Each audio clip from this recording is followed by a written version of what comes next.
नई शिक्षा नीति 2020 के इस वेबिनार में आप सभी का स्वागत है। मैं डॉक्टर प्रदीप जायसवाल, प्रवक्ता शोध SCERT लखनऊ। आज डाइट आजमगढ़, बलिया, मऊ, गोरखपुर, देवरिया और कुशीनगर के प्रेजेंटेशन होने हैं। आजमगढ़ की स्लाइड हम लोग देख रहे हैं। आजमगढ़ अपने प्रेजेंटेशन के लिए तैयार है। तो एक बार पुनः सभी का हार्दिक स्वागत है इस वेबिनार में। डाइट आजमगढ़ सर, आप अपना प्रेजेंटेशन शुरू करें। Thank you sir. मैं आशुतोष कुमार श्रीवास्तव, प्रवक्ता डाइट, अपने प्राचार्य महोदय श्री अमरनाथ राय जी के कुशल मार्गदर्शन में आप सभी का प्रवक्ता साथियों की तरफ से, डाइट संकाय के साथियों की तरफ से स्वागत करता हूं। ये जो पूरा कार्यक्रम चलाया जा रहा है, जिसमें SCERT डायरेक्टर साहब और हमारे डाइट के सहयोगी संस्थाओं के साथ जो कार्यक्रम किया जा रहा है, ये बहुत ही अनूठा कार्यक्रम है। इसके द्वारा हमें ये मौका मिल रहा है कि हम अपनी नीति को स्टेट तक बता पाएं और एक दूसरे से शेयर कर पाएं, जो कि NEP पर लगातार चर्चाएं हो रही हैं। और जब से ये नीति आई है तब से हम लोगों ने डिफरेंट वेबिनार्स में, डिफरेंट मंच पर, ऑनलाइन प्लेटफॉर्म पर ये चीज़ों को डिस्कस किया। लेकिन एक डाइट की जो महत्वपूर्ण भूमिका है, उसके हिसाब से हम इसको किस प्रकार से एग्जीक्यूट करेंगे, इस पर हम ये प्रेजेंटेशन देने जा रहे हैं। और हालांकि बहुत कंसाइज फॉर्म इस चीज़ को प्रस्तुत किया गया है, चूँकि 10 मिनट का टाइम है, उसके हिसाब से रखा गया। तो हम शुरू करते हैं प्रेजेंटेशन अपनी। शुरुआत करते हैं प्रेरक और अनुकरणीय विचार से कि कुदरत ने सभी को हीरा बनाया है, जो जितना घिसेगा वो उतना चमकेगा। ये महत्वपूर्ण बात है। दूसरी जो महत्वपूर्ण चीज़ें शेयर की जा रही है कि मनुष्य के कर्म ही उसके विचारों की सर्वश्रेष्ठ व्याख्या, ये पूरी हमारी शिक्षा नीति से पूरी परिलक्षित होती है। इसको इसी रूप में हम देखते हैं। और एक शिक्षक की जो सफलता है, स्वयं उसकी मेहनत और केवल मेहनत पर ही निर्भर करती है। कई बार हम कहते हैं कि वातावरण या इन चीज़ों पर हम जोर देते हैं। अगर आप लगे रहेंगे तो वातावरण भी बदल जाता है, लेकिन हमारी मेहनत बड़ी महत्वपूर्ण। अगर हम देखें राष्ट्रीय शिक्षा नीति की जो चर्चा के मुख्य बिंदु हैं, इसमें प्रारंभिक बाल अवस्था देखभाल और शिक्षा की बात की गई है। बुनियादी साक्षरता एवं संख्या ज्ञान की बात की गई है। संख्या ज्ञान मैथमेटिक्स, गणितीय संक्रियाओं के लिए, गणितीय मापन के लिए अलग से बात की गई है। ड्रॉप आउट बच्चों की संख्या कम करने पर बात की गई है। स्कूलों में पाठ्यक्रम और शिक्षण शास्त्र की बात की गई है। शिक्षक के लिए बात की गई, समतामूलक और समावेशी शिक्षा की बात की गई है।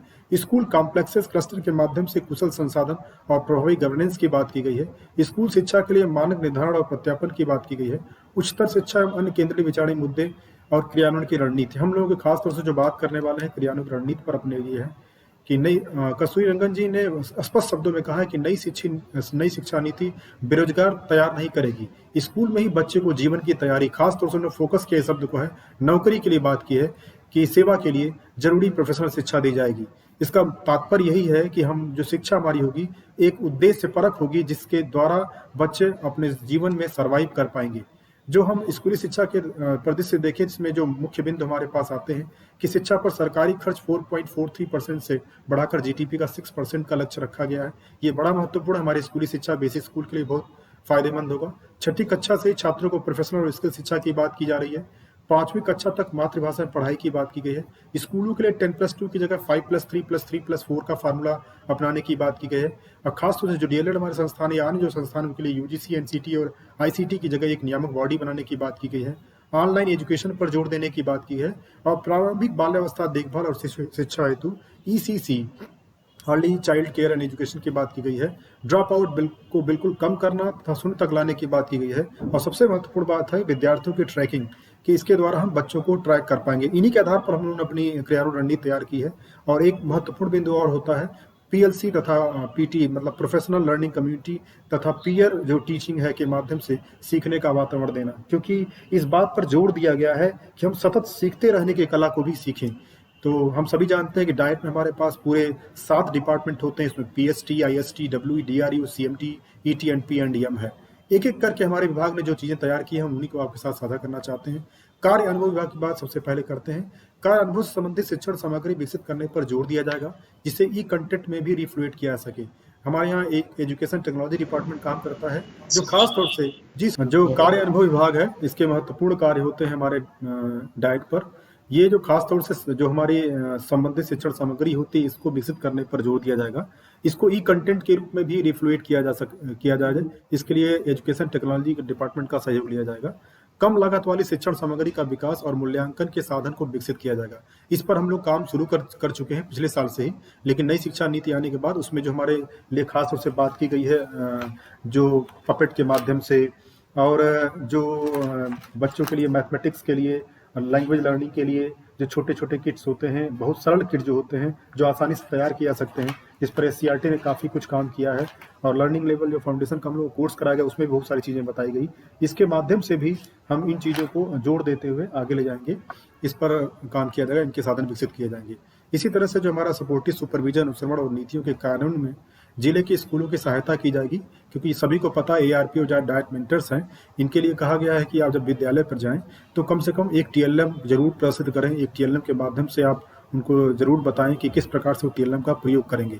तो इसके लिए हम लोग एक खाका तैयार कर रहे हैं। कुछ हमारे पास करीब 100 से अधिक टीएलएम बनाए गए हैं, खासतौर से उनमें डीएलएड के जो प्रशिक्षु उनका हेल्प लिया गया डब्ल्यूई डिपार्टमेंट द्वारा, और इनको हम लोग खासतौर से मेंटर्स के द्वारा और कुछ एआरपी द्वारा हम दे रहे हैं, लेकिन हमारे पास टीएलएम वास्तव में कम पड़ जा रहा है। इसके लिए हम खुद भी एक प्रयास कर रहे हैं कि उनकी सहायता से और कुछ टीचर्स की हेल्प से इस टीएलएम को और अधिक तैयार कर पाएं और शिक्षण सामग्री को विद्यालयों तक पहुंचा पाएं। इसके अलावा कार्य अनुभव के विभिन्न क्षेत्रों के बारे में शिक्षकों और सेवा पूर्व शिक्षकों को व्यवहारिक प्रशिक्षण प्रदान किया जाएगा। स्वच्छता अभियान, मरम्मत, रख रखाव, सौंदर्यीकरण जैसे विभिन्न गतिविधियों में एनईपी 2020 के बारे में अवगत कराया जाएगा। इन पर खास तौर से ये बात की गई है, स्कूल हमारा ऐसा होना चाहिए जहां पर उसको ऐसी फीलिंग ना हो कि कहाँ आ गया वो स्कूल, उसको रोचक लगे, उसको फ्रेंडली लगे, ये इस तरह से फीलिंग्स आए। तो हमारा संस्थान भी इसी तरह से होना चाहिए, इस पर भी ये हमारा कार्य अनुभव डिपार्टमेंट काम करेगा। कार्य अनुभव दृष्टिकोण को बढ़ावा देने की दृष्टि से डाइट पर्सर को और संयोजित किया जाएगा।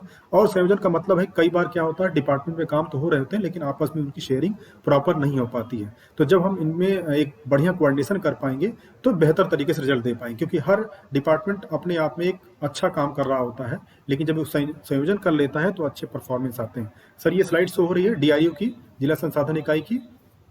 प्रदीप सर, प्रदीप सर,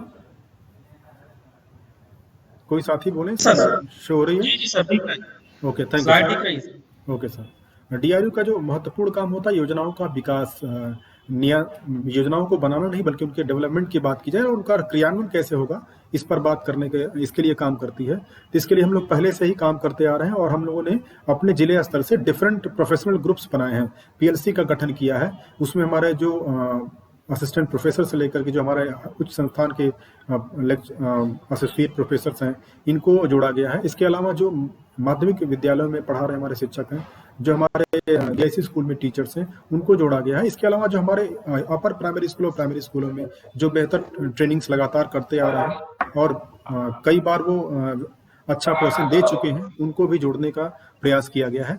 इसके माध्यम से महिलाओं से संबंधित जो प्रशिक्षण आयोजित किया जाएगा, सशक्तिकरण, जनसंख्या शिक्षा, किशोर शिक्षा, एड्स जागरूकता कार्यक्रम पर कस्तूरबा बालिका विद्यालय, प्राथमिक और उच्च प्राथमिक विद्यालय, माध्यमिक स्कूल के साथ टीम गठित की गई है। ये चीज हम लोग तैयार कर चुके हैं। नई शिक्षा ये आपका करेक्ट हो रहा है क्या? या नीति वाला है? क्योंकि करेक्ट नहीं हो रहा सर किसी का माइक ऑन है। राज्य शिक्षा संस्थान में सभी डाइट से कुछ स्कूलों से टीचर्स को बुलाया गया था जहां ट्रेनिंग दी गई थी किशोर शिक्षा पर और जनसंख्या शिक्षा पर, एड्स जागरूकता कार्यक्रम पर। इस पर हम लोगों ने एक अपना प्लान तैयार किया है, चूंकि कोविड-19 के इम्पैक्ट से विद्यालय में बच्चे भी नहीं आ रहे हैं, इस नाते इस पर अभी कार्य नहीं शुरू किया गया है, लेकिन जल्दी इस पर हम लोग काम शुरू करेंगे। जबकि हमारे जो साइकोलॉजी से जो निरुपमा मैम है, उन्होंने खास तौर से एक काउंसलिंग, करियर काउंसलिंग संबंधित कार्य को ऑनलाइन शुरू कर दिया है, जो इन पर समय समय पर आने वाली वार्षिक योजना के अनुरूप कार्य करते हुए डाइट प्रचार को रिपोर्ट देंगे। विशेष क्षमता वाली शिक्षा योजना के तहत के लिए संयुक्त प्रशिक्षण का आयोजन किया जाएगा, जिसमें एससीईआरटी के निर्देशानुसार कार्य किया जाएगा, क्योंकि एससीईआरटी बराबर हमें गाइडलाइन देती रहती है और वो हमारे लिए गाइडलाइन पर्याप्त होती है अगर उसके हिसाब से हम काम कर पाए तो। बेहतर करने की दृष्टि से आंगनबाड़ी कार्यकर्ता और प्राथमिक विद्यालयों के शिक्षक, उनके बीच समन्वय को और मजबूत करने के लिए एआरपी, एसआरजी तथा डाइट मेंटर को और समर्थन और प्रशिक्षण दिया जाएगा। इसके लिए हमारे यहाँ डॉक्टर भावना मिश्रा मैम को विशेष रूप से जिम्मेदारी दी गई है कि वो इन खासतौर से आंगनबाड़ी कार्यकर्ता को किस प्रकार से जोड़ेंगे और किस प्रकार से उनके लिए प्लान तैयार करेंगे। विश्व साक्षरता दिवस, विश्व एड्स दिवस, मानवाधिकार दिवस और अंतर्राष्ट्रीय महिला दिवस के कार्यक्रम के माध्यम से ग्लोबल परिवर्तन और चुनौतियों को साझा किया जाएगा, क्योंकि अगर हम नई शिक्षा नीति को देखें विशेष तौर से तो ये ग्लोबल चुनौतियों को एक्सेप्ट करती है, ग्लोबल चुनौतियों के लिए हमें तैयार कर रही है। तो वो ये दिवस हमारे लिए एक बेहतरीन समय अवसर होते हैं जहां पर हम इन चीज़ों को शेयर कर सकते हैं, लोगों को बता सकते हैं, अवगत करा सकते हैं। इस रूप में हमारे डीआरई यूनिट डाइट के द्वारा अच्छा काम करेगी। सेवारत प्रशिक्षण के लिए अनुश्रवण और सर्वे से प्राप्त आंकड़ों के आधार पर प्रशिक्षण की आवश्यकता की पहचान कर विषय और थीम आधारित प्रशिक्षणों को जिला पर व्यवस्थित किया जाएगा तथा आवश्यक सामग्री तैयार करने में विभिन्न विभाग का सहयोग लिया जाएगा। इसके लिए हम लोगों ने गूगल फॉर्म की सहायता से कोविड-19 इम्पैक्ट में लॉकडाउन चल रहा था, उसमें हमने आंकड़े इकट्ठा किए और इसके बाद इस पर कार्य शुरू कर दिया है। शिक्षकों के व्यवसायिक विकास के लिए पढ़ना और निबंध लेखन प्रतियोगिता का आयोजन किया जाएगा, जबकि हम लोग जानते हैं कि निबंध लेखन खासतौर से स्टोरी टेलिंग की आईसीटी और जो अन्य प्रतियोगिताएं एनसीईआरटी द्वारा समय समय पर होती रहती हैं, इनमें शिक्षक हमारे प्रतिभाग करते हैं और इनकी संख्या हमें और बढ़ानी है, इनमें और रुचि बढ़ानी, इस पर हम लोग काम करेंगे। इसमें सेवारत प्रशिक्षण विशेष रूप से काम करेगा, इस बार का ये प्लान है। फील्ड इंटरैक्शन, एक्शन रिसर्च और प्रकाशन के लिए नोडल शाखा के रूप में कार्य करने के लिए त्रैमासिक बैठकें आयोजित करने की बात हम लोग तैयार किए हैं। साल भर की डाइट की वार्षिक योजना तैयार करना, हालांकि इस पर हम लोग काम कर चुके हैं करीब, लेकिन नई एनईपी के तहत कुछ और परिवर्तन करने की बात की गई, जो अभी ये डिपार्टमेंट वाइज हम बता रहे हैं, समन्वय हम लोगों ने किया है। इसे लागू करने में सहयोग किया जाएगा। शैक्षिक समस्याएं और विभिन्न एजेंसियों को बेहतर समन्वय स्थापित करने के लिए ऑनलाइन बैठक की जाएगी। इसके बाद पाठ्यक्रम सामग्री विकास और मूल्यांकन डिपार्टमेंट, इसकी बात करूं तो वर्तमान पुस्तकों की नीति के अनुसार समीक्षा करते हुए पाठ्यक्रम और नई पाठ्य पुस्तकों के अनुसार शिक्षण सामग्री को पहचानने और विकसित करने के लिए कार्य अनुभव विभाग को सुझाव दिए जाएंगे। दिसंबर 2020 के प्रथम सप्ताह से स्थानीय पर्यावरण, नैदानिक परीक्षणों और उपचारात्मक के संबंध में प्रशिक्षण आयोजित किया जाएगा। ये चीज़ें थोड़ा लेट हम लोग इसलिए शुरू कर रहे हैं क्योंकि यहाँ पर आकलन संबंधी कुछ चीज़ें आती हैं, मूल्यांकन संबंधी बातें आती हैं और हमारे आजमगढ़ से 3 लोगों को प्रशिक्षित किया गया है यूनिसेफ के असर टीम द्वारा, जिसमें एससीईआरटी का विशेष रूप से योगदान रहा है, जिनके सहायता से हम लोग प्रश्न पत्र का निर्माण कैसे करेंगे, उनका असेसमेंट कैसे करेंगे, डेटा एनालिसिस कैसे करेंगे, इस पर पूरा हम लोग काम कर रहे हैं। हालांकि प्रारंभिक जो स्टेप है वो एससीईआरटी में खासतौर डॉक्टर प्रदीप जायसवाल के सहयोग से हम लोगों ने इस कार्यक्रम को संपन्न कर लिया है। जो प्रथम चरण है, द्वितीय चरण है डेटा एनालिसिस का, उसके लिए भी हम लोगों को तैयार कर रहे हैं। जब तैयार कर लेंगे तो एनालिसिस टीम जब हमारे पास तैयार हो जाएगी तो हम नैदानिक परीक्षण और उपचारात्मक के संबंध में और बेहतर तरीके से प्रशिक्षण को आयोजित कर पाएंगे। इसी नाते दिसंबर 2020 के प्रथम सप्ताह से इसको रखा गया है। सेट परीक्षा के अनुरूप प्रश्न पत्र डिजाइन कर शिक्षकों को प्रश्न बैंक उपलब्ध कराया जाएगा। ये विशेष रूप से काम चल रहा है, इस पर 50% करीब काम हो चुके हैं। मूल्यांकन सुधार हेतु मूल्यांकन उपकरणों का विकास किया जाएगा, क्योंकि कई बार जो कॉपियां चेक करते हैं टीचर्स, उनको हम लोगों ने देखा है गौर से जो सपोर्टिव सुपरविजन में, तो काफ़ी हमें कुछ परिवर्तन देखने को महसूस हुआ कि परिवर्तन किया जा सकता है और किया जाना चाहिए। इसके लिए हम लोग नीति तैयार कर रहे हैं और जल्दी इस पर एक प्रशिक्षण तैयार करेंगे ताकि उन लोगों को, टीचर्स को जो सामान्य रूप से कॉपी हम चेक करते हैं, जो ओपन एंडेड क्वेश्चंस होते हैं, उनको किस प्रकार से मूल्यांकन करें, कैसे चेक करें, इन पर हम लोग प्रशिक्षण देंगे। शैक्षिक तकनीकी विभाग आज के टाइम में, खासतौर से लॉकडाउन में, तो बहुत ही बेहतरीन इसने रोल किया है और इसमें सभी प्रवक्ता, एआरपी, एसआरजी शिक्षकों को तथा डीएलएड प्रशिक्षण हेतु कम लागत वाले शिक्षण सहायक सामग्री और ऑडियो विजुअल सामग्री विकसित करने के संबंध में प्रशिक्षण आयोजित किया जाएगा। हालांकि हम लोग 2-3 फेज में काम कर चुके हैं, लेकिन अभी जो काम हुआ है सिर्फ डाइट के डीएलएड के प्रशिक्षण के लिए हुआ है। अभी जो हमारे जो निजी संस्थान डीएलएड के हैं, उनके लिए भी हम लोग काम नहीं कर पाए, उन पर हमें काम करना है। और प्राइमरी, अपर प्राइमरी जो अभी शेष शिक्षक हैं, करीब 700 शिक्षकों को हम लोगों ने आईसीटी की ट्रेनिंग दी है, जिनमें उनके द्वारा वीडियो कंटेंट भी तैयार कराए हैं। हमारे डीएलएड प्रशिक्षण में कुछ कंटेंट बहुत अच्छे तैयार किए, उनमें करीब 200 से ज़्यादा कंटेंट हमारे पास सुरक्षित है। डिजिटल लिटरेसी और आईसीटी लिटरेसी पर सेमिनार, वेबिनार, दोनों अलग अलग चीज़ें हैं। इन पर हम डिजिटल इंडिया कॉन्सेप्ट को आगे बढ़ाएंगे, आयोजित कर cyber security, online digital education platform, online assessment, cloud storage, data management, data analysis, content creation, storage, sharing, rule पर प्रशिक्षण देकर और सक्षम बनाया जाएगा। और ग्रामीण अभिभावक तक ऑनलाइन शिक्षा संचार बढ़ाने, जिससे शिक्षा प्रौद्योगिकी पर मासिक विचार विमर्श किया जाएगा। इस पर हम लोग मेंटर्स खासतौर से महत्वपूर्ण भूमिका अदा कर रहे हैं। यहाँ पर शैक्षिक तकनीकी विभाग ने मेंटर्स को ट्रेनिंग भी दी है और उनको अवगत कराएं किस प्रकार से ग्रामीणों को हम मोटिवेट कर पाएं और क्या क्या मूलभूत चीज़ें बताएं जिससे वो अपने, जिनके पास स्मार्टफोन है, वो किस प्रकार से लाभ ले सकते हैं। नहीं है तो जो हमारे पास रेडियो है, उनके माध्यम से जो हम एसएसए द्वारा या डीजीसी साहब के द्वारा जो भी एससीईआरटी द्वारा जो भी मार्गदर्शन प्राप्त हो रहा है, किस प्रकार से उनके कार्यक्रमों को बच्चों तक पहुंचाया जाए, इस पर हम लोग चर्चा कर रहे हैं। इसके अलावा जागरूकता विकसित करने के उद्देश्य से प्रशिक्षण कार्यक्रम संचालित करने की बात की गई है। शिक्षा प्रौद्योगिकी नवीनतम उपकरण अर्थात कंप्यूटर, टीवी, एलसीडी, प्रोजेक्टर आदि के संचालन और रख रखाव के बारे में परिचित कराया जाएगा। ये बड़ी महत्वपूर्ण चीज़ है। संचालन तो करीब करीब कुछ लोग सीख लेते हैं, लेकिन रख रखाव एक महत्वपूर्ण चीज़ होती है। रख रखाव के सही से ना होने पे क्या होता है, कई बार हमारी चीज़ें खराब हो जाती हैं। तो चाहे वो लैपटॉप हो, चाहे कंप्यूटर हो, चाहे वो एलसीडी प्रोजेक्टर हो, इन सब को रखने का तरीका एक होता है, उसके बारे में हम लोगों ने योजना तैयार की है। इस पर भी अलग से हम लोग लोगों को अवगत कराएंगे ट्रेनिंग के माध्यम से। इसके अलावा 25 पेज के मासिक डिजिटल मैगजीन जो संभवतः नवंबर से हम लोग प्रकाशित शुरू कर देंगे, काम प्रारंभ हो चुका है। 25 पेज के मासिक डिजिटल मैगजीन और 100 पेज की वार्षिक डिजिटल मैगजीन प्रकाशित की जाएगी शैक्षिक तकनीकी विभाग द्वारा। इसमें जो हमारे मिशन प्रेरणा को लेके या अन्य जो कार्य हो रहे हैं, उन सब को हम प्रकाशित करने का प्रयास करेंगे। डीएलएड प्रशिक्षकों को आईसीटी ट्रेनिंग अलग से फिर से दी जाएगी, जो हमारे लगातार आएंगे। इसके अलावा योजना और प्रबंधन की बात करूं, जो हमारा डिपार्टमेंट है, विभिन्न कार्यक्रमों के शैक्षिक डेटा एकत्र करते हुए डाटा स्तर पर बनी तकनीकी टीम, हम लोगों ने मिशन प्रेरणा के तहत ये तकनीकी टीम बनाई थी, जिसको इसकी भी जिम्मेदारी दी गई है, जो क्या करेगा, इसमें सांख्यिकी सहायक और प्रवक्ता सम्मिलित हैं, जो शैक्षिक तकनीकी विभाग के साथ साझा करेंगे डेटा को। इस डेटा में जो हम टीचर्स के ट्रेनिंग के बारे में, टीचर्स की संख्या के बारे में, स्कूलों की संख्या के बारे में, ड्रॉप आउट के बारे में, और जो हमारा कार्य हो रहा है उसमें क्या प्रगति है, उसके हिसाब से हर चीज़ के, हर जो खास जो डीसी ट्रेनिंग इसमें महत्वपूर्ण भूमिका अदा करते हैं, जो हमारे डिफरेंट डीसी होते हैं जिले स्तर पर, वो उनको भी जोड़ा गया है, ताकि हम डेटाओं को एक साथ शेयर कर पाएँ, सबको साझा कर पाएँ। डाइट के विभिन्न प्रशिक्षण कार्यक्रम आयोजित करने के लिए head masters, nodal school, school योजना आदि प्रयोगशाला क्षेत्र की पहचान की जाएगी। हालांकि इस पर हम लोग कुछ काम कर चुके हैं कि लैब एरिया की पहचान हर ब्लॉक में कर ली गई है। पहले तो हम लोग सिर्फ अपने नगर क्षेत्र में और पलनी जो क्षेत्र है, जो समीप का क्षेत्र है, उसको ही हम लोग लैब एरिया में इंक्लूड किया था, लेकिन अब हर ब्लॉक को हम लोगों ने इंक्लूड किया। उसमें एससीईआरटी के लेटर भी आए थे कि 10-10 स्कूल हम लोग को सेलेक्ट करने थे, तो वो उन चीज़ों को भी इंक्लूड किया गया है। इसके अलावा कार्यक्रम सलाहकार समिति पीएससी का संचालन करने के लिए इसका गठन किया जाएगा। अभी इस पर हम लोगों का काम ढंग से नहीं हो पाया है, इस पर योजना हमारी है। वर्ष में 2 बार बैठकें और पुस्तकालय सलाहकार समिति की 4 बैठकें आयोजित करने की बात की गई है। उस वास्तव में पुस्तकालय सलाहकार समिति का गठन किया जा चुका है हमारे यहाँ। स्व मूल्यांकन उपकरण के विकास में सहायता प्रदान करने हेतु स्कूलों के लिए स्कूल के नक्शे, माइक्रो प्लानिंग में तकनीकी सहायता प्रदान किया जाएगा। जैसे हम लोगों ने अभी स्कूल योजना के बारे में बातें की गई थी कि स्कूल का टाइम टेबल कैसे बनेगा, या स्कूल के जो वार्षिक पूरे कार्यक्रम कैसे बनेंगे, तो उनके लिए भी एक फॉर्मेट तैयार करके टीचर्स के बीच शेयर किया गया लॉकडाउन में मिशन प्रेरणा के तहत।